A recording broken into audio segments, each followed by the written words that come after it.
See that कि सबसे पहले आप इंट्रोडक्शन लिखिए, कोई भी क्वेश्चन होता है तो आप एक इंट्रोडक्शन लिखिए थोड़ा सा 2 लाइन में, but to the point answer करना इज वेरी इंपॉर्टेंट। जैसे अगर उन्होंने पूछा है कि what is the procedure for this, तो डोंट स्टार्ट विद कि ये क्या है, उसके बारे में एक पेज लिख के then you will come to the procedure. No, directly the following procedure for this is as follows, या फिर the procedure for this is as follows, ठीक है। तो फिर स्टार्ट करके पॉइंट वाइज लिखिए। 3 चीजें इंपॉर्टेंट है, इंट्रोडक्शन, डायरेक्ट एंड कंक्लूजन।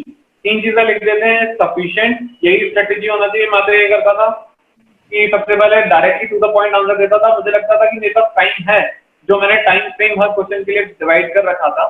उसके बाद मुझे लगता था कि मैं कुछ अपना एक्स्ट्रा दे सकता हूँ, तो एक्स्ट्रा देता था, और फिर वापस से जो मेन क्वेश्चन था उसको एक कंक्लूड करता था। क्योंकि एग्जामिनर क्या होता है, शुरुआत में जो मैं सोचता था कि स्टार्टिंग क्वेश्चन और लास्ट क्वेश्चन पे ज्यादा फोकस करता है, तो जब स्टार्टिंग क्वेश्चन मेरा अच्छा होगा और लास्ट में मैं उसी चीज को कंक्लूड करके लिखूंगा तो I get good marks. And you know, second question के आंसर में you don't need to put more case laws into it. Recent लिखोगे, पुराने लिखोगे, कोई मैटर नहीं करता। रीसेंट कहाँ से लिखोगे, लैंडमार्क लिखोगे। मेरा तो मानना ये है, रिसेंट में आप लोग कोई रोज के एमपीजे या जनरल पढ़ नहीं रहे हो, लैंडमार्क लिख लो, कोई बहुत है। मैं तो वो भी नहीं लिख पाया था, वो एक्सपेक्ट भी नहीं करते कि आप लैंडमार्क जजमेंट लिखो। कॉन्स्टिट्यूशन एक ऐसा सब्जेक्ट है, सिर्फ उसमें आपको लिख के आने पड़ेंगे। कॉन्ट्रैक्ट एक ऐसा है जिसमें आप रिसेंट लिख ही नहीं सकते। इंग्लिश केसेस चलते हैं वहां पर, बैंटले वर्सेस बैंटले और पता नहीं कौन कौन से केसेस चलते हैं, आपको वही केसेस लिख के आने पड़ेंगे इंग्लिश कोर्ट से, क्योंकि हमारा पूरा कॉन्ट्रैक्ट लॉ वहां से उठाया है फॉरेन से। तो आप वहीं की केसेस लिख के आएंगे, आपको इंडिया के केसेस नहीं लिखने हैं। तो आप लैंडमार्क केसेस को फोकस करिए, रिसेंट केसेस छोड़ दीजिए।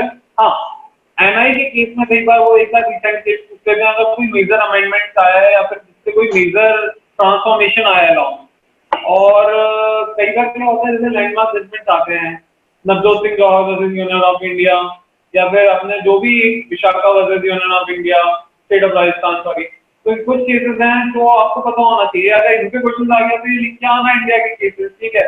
बाकी आप लैंडमार्क केसेस लिख के आओ, नहीं भी लिख के आओगे चलेगा, कॉन्स्टिट्यूशन और कॉन्ट्रैक्ट में लिख के आना। और जहां आपको लगता है कि आपको आंसर सब्सटेंशिएट करना है और आपके पास केस लॉ नहीं है, इलस्ट्रेशन कोट करो। मैं इलस्ट्रेशन कोट करता था। फॉर एग्जाम्पल, केस मालूम है, नाम नहीं मालूम, क्योंकि पुराना प्रिवी काउंसिल का कोई केस रहा होगा जहां मुझे बताया था पागल ने ऐसा कर दिया, इंसैनिटी पे था, तो मैं वो इलस्ट्रेशन करके लिखा है। I think I got good marks for that. तो don't focus much on case law, focus on